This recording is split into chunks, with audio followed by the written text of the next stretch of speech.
Hello food lovers, welcome to NS family recipes. ఇవాళ మనం try చేయబోయే రెసిపీ చింతచిగురు పప్పు అండి. చాలా ఈజీ, చాలా టేస్టీ, చిన్నపిల్లలు సైతం చేయగల రెసిపీ అండి. టేస్ట్ మాత్రం వేరే లెవెల్ ఉంటుందండి. దానికి ముందుగా మనం చింతచిగురు తీసుకోవాలండి.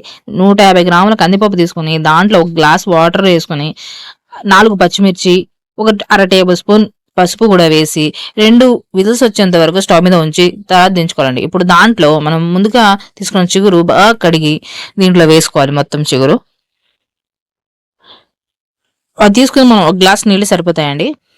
ఇప్పుడు దీంట్లో మనం 1.5 టేబుల్ స్పూన్ల కారము, 1.5 టేబుల్ స్పూన్ల ఉప్పు కూడా వేసుకోవాలండి. ఎంత కారం తీసుకున్నామో అంత ఉప్పు తీసుకుంటే సరిపోతుంది. కానీ టేస్ట్ మాత్రం బాగుంటుందండి, పుల్లగా కారంగా. ట్రై చేసిన తర్వాత ఎలా వచ్చింది మాత్రం కామెంట్ బాక్స్లో కామెంట్ చేయడం మాత్రం మర్చిపోకండి.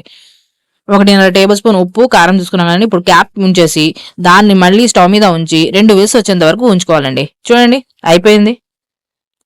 ఇప్పుడు దీంట్లో పప్పు గుత్తి తీసుకొని మెత్తగా పప్పు అయ్యేంత వరకు చేసుకోవాలి, మెత్తగా చేసుకోవాలి. మరి పోపు ఉంచుకున్నానండి. ఇప్పుడు దీంట్లో ఎల్లుల్లిపాయలు, కరివేపాకు, ఎండుమిర్చి పోపుకి తీసుకున్నాను.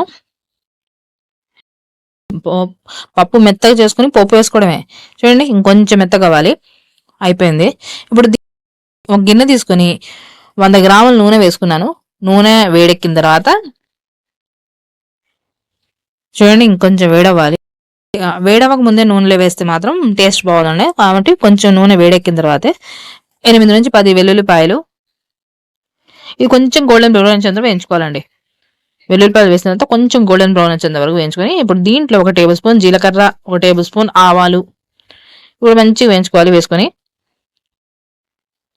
ఇప్పుడు మనం దీంట్లో ముందుగా తీసుకున్న 4-5 మిర్చి, నేను ఎండుమిర్చి బాగానే తింటానండి కాబట్టి 4-5 ఎండుమిర్చి తీసుకున్నాను. 3-4 కరివేపాకు రెబ్బలు ఇవి కూడా బాగా వేయించుకోవాలండి. ఇవి కూడా వేసి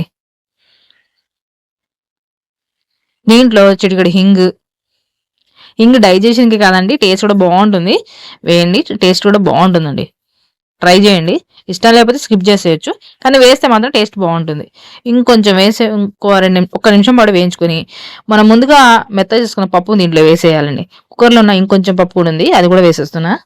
మొత్తం పప్పు వేసి 2 నిమిషాల పాటు స్లిమ్లో ఉంచుకొని పప్పు దించేసుకోవడమే అండి. చూడండి ఎంత ఈజీ ప్రాసెస్. టేస్ట్ కూడా వేరే లెవెల్ ఉంటుందండి. ట్రై చేసిన మీరు కామెంట్ చేయడం మాత్రం మర్చిపోకండి. మీ ఫ్యామిలీ వాళ్ళకి, ఫ్రెండ్స్కి ఈ వీడియో షేర్ చేయండి. ఎలా వచ్చింది మాత్రం కామెంట్ బాక్స్లో కామెంట్ చేయడం మాత్రం మర్చిపోకండి. ఇంకా నా ఛానల్ సబ్స్క్రైబ్ చేసుకోకపోతే ఛానల్ సబ్స్క్రైబ్ చేసుకోండి. వేడి అన్నంలోకి పప్పు వేసుకొని, కొత్త ఆవకాయ వేసుకొని, అప్పడాలు కానీ వడియాలు కానీ వేసుకొని తింటుంటే సూపర్ ఉంటుందండి. లంచ్ బాక్స్లోకి కానీ డిన్నర్స్లోకి కానీ చాలా టేస్టీగా ఉంటుంది. రెసిపీ మాత్రం ఈజీ రెసిపీ అండి. Thank you for watching this video. Me family వాళ్ళకి, ఫ్రెండ్స్కి వీడియో షేర్ చేయడం మాత్రం మర్చిపోకండి. Thank you.